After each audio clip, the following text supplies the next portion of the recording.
First, I just want to say thank you guys for allowing me to come up and spend a little time with you this morning. I do understand that if you're in here with me, you're not out there with kids, and sometimes that may cause a little bit of trouble. But I had a colleague that came and spent the day here and came back raving about what you guys are doing here in Omaha, Arkansas. And so if you would, we've heard lots of great things about what you're doing for all students, especially those with IEPs. Could you explain maybe just a little bit about what your school has done to create this inclusive environment that appears to be accepting of all students?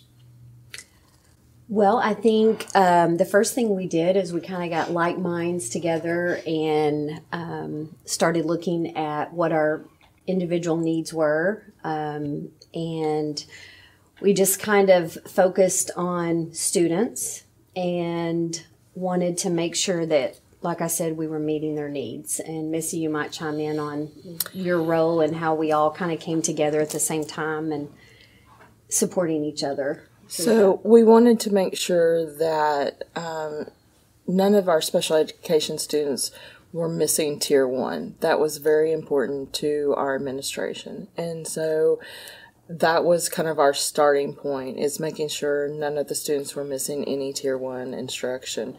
And that was our starting point. Okay, that's great. What would you say, being the leader here, has been instrumental in creating this environment? Are there any non-negotiables maybe that you guys have in place? We like to use that term in education a lot. Well, we all, like she said, we all of us, our admin team came on about the same time. And so we have always put kids first in our decision making. And so that just feeds into what we're doing here with our students and our special needs students especially. And so working together, we created this basically a model, if you will. And it's not a new model. Other states are doing it, have been doing it for years, of class within a class inclusion. And but everybody was open-minded, and our staff here is a great staff, and we just all work together in implementing this. How did y'all go about preparing your general educators, having those conversations and in creating the culture and the belief system that you have in place? Well, I think it was a process that we, I'm not sure there's like one thing, of course, but I think the principal before myself, believed in, that school-wide intervention time. And I think that played a big part of understanding that these are all our kids, not just one teacher's kids. The intervention was school-wide. And we would look at student skills and what they needed, and we would not just that classroom teacher would be participating in that intervention. It might be another class teacher. And so we kind of started that mindset or that culture of these are all of our kids. And I know people say that, but they were invested, in that time with multiple kids, not just their classroom kids. So I think that was a big piece in understanding these are all of our kids and that we all played a role in that, not just, okay, you're here in this classroom and that's your responsibility. And so, because this work is too hard for one teacher to be able to do it. Right. It takes all of us. And I think I don't think I would be here if it hadn't been for, Dr. Huff to support me through this, because I believe it, top down. And that I was lucky enough to come on board at the same time, Missy and our curriculum coordinator, who believed that we needed to rethink what we were doing because it really wasn't working. We weren't, seeing the results we needed. And so we, like Missy mentioned, Tier 1 instruction was something that we started looking at. And so we just wanted to make sure we went by schedule to see, okay, this kid is not going to be, can't be pulled during this time. This is Tier 1. This is what we're going to try our best to hold sacred. So the resource, we were doing resource room, but we wanted to make sure that resource time was during intervention time so that they weren't missing the Tier 1 instruction.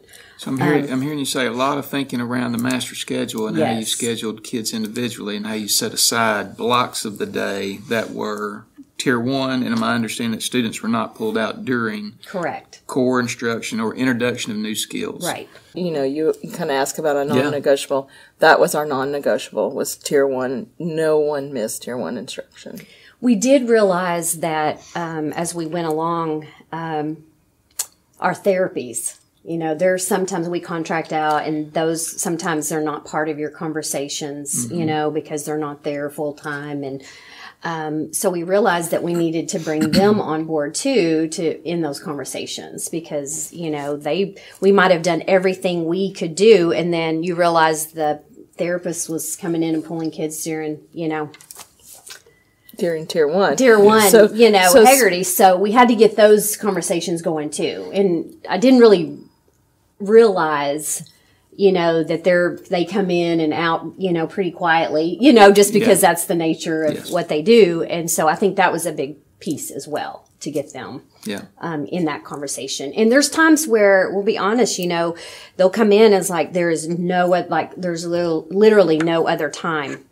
Reading or science or social studies. You have to pick, I'm not saying, we love, social studies is important too, but, we may have to pick the best of the worst, but just having those conversations and making them aware of it too, because before they wouldn't even have that conversation. They were just, put them in there and not even thought about it. They build their own schedule and with no malicious intent. No, absolutely This is when not. I'm coming, this when I'm seeing that student. And so I think that was another piece that we added that, just helped out. Yeah.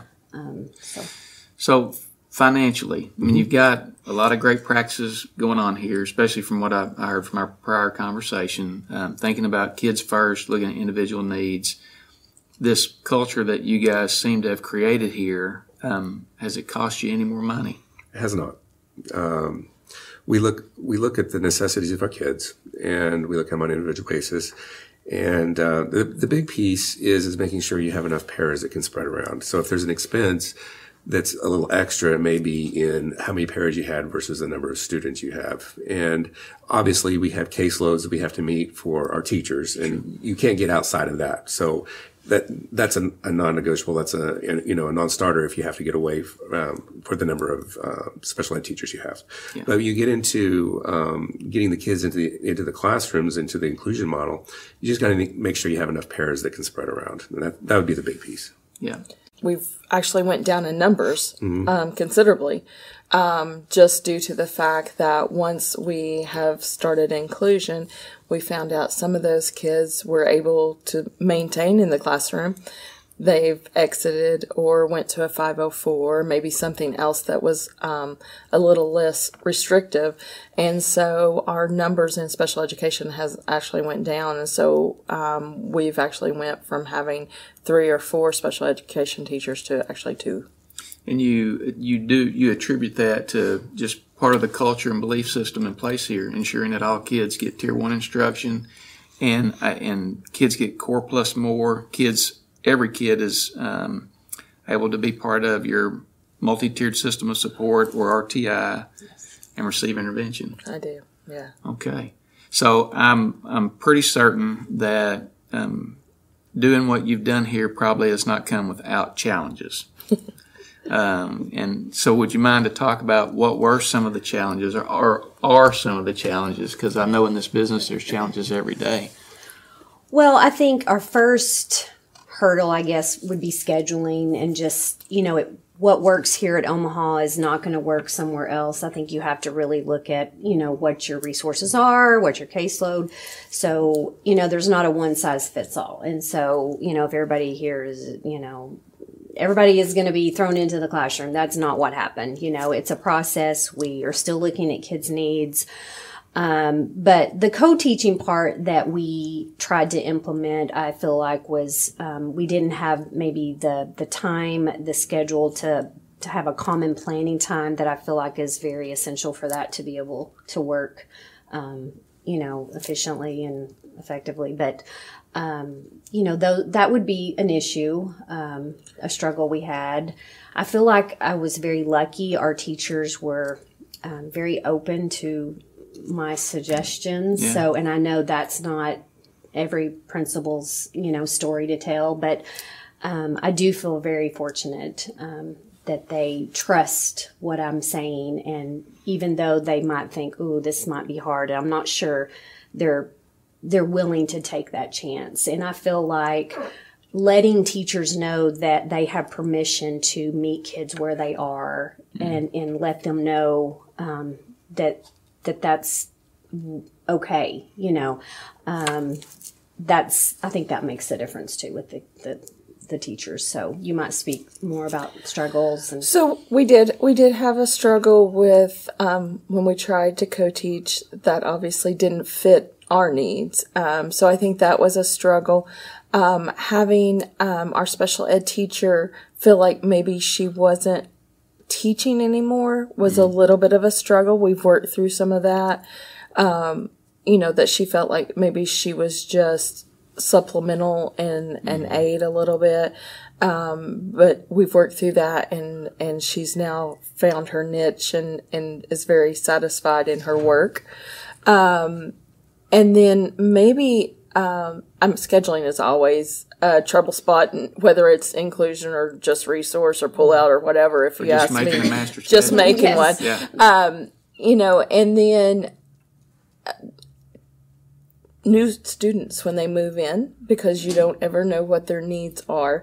So you may have things running very smoothly, and then a new student moves in, and then we've got to look at that student individually and find out where that student fits in and what we can do to provide that service for that student.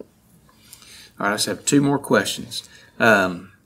Any suggestions that you guys would make for schools or for districts that are, beginning this work? Well, I think it's a process. I think they're going to have to remember that. I think if you just decide one day that you're going to jump in, I know a lot of districts have, that was their model, but I personally feel like the reason ours was successful was because of the process that went through. Mm-hmm. Yes. I think it's important that the support's going to have to come from district office too. They have to buy in. The superintendents have to buy into this.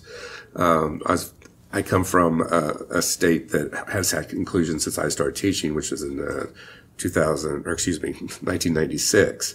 And so I taught in an inclusion classroom. Yeah. And my wife was a special education teacher as well. So I could buy into the special ed piece, maybe some easier than maybe some others can. But it's very important to be able to support the folks on the ground that are doing the work, and my administrators and then the teachers. Yeah. So. And I will piggyback off that. It's going to have to come from the top down. I've worked in several different districts, and I will say the reason it works so well here is because it started with administrators. Shelley and Dr. Huff both have great relationships with the teachers, and they are willing to take the leap with them and follow them, and change that mindset with them. And so I think that is the reason it made it successful. If you don't have the buy-in with administrators, in my opinion, it is very hard to get it off the ground. A lot of power in leadership, a lot of power in relationships, and it sounds like you guys have done a great job of developing both those. Okay, I'm hearing you say process is messy. It's not perfect. Right. You may have failed once or twice, but you kept going.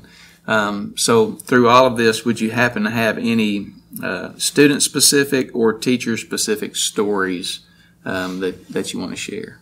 So we have a student that started off in a structured learning classroom. He in kindergarten, and he had some behaviors. He was high academically, we thought, but it was hard to find through some behaviors that we were seeing.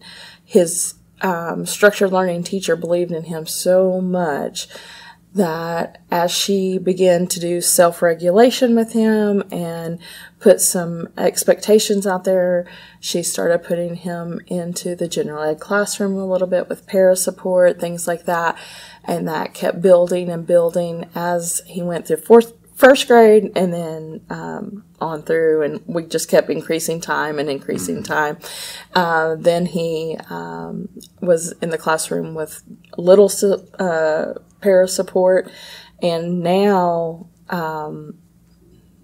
hardly any support at all. Just a little bit of push in, lots of peer support, but very, very little support besides that, and does excellent. He's doing great. I believe that if he had not had that opportunity to increase that time and push, that, the social piece would not have been there. Sure.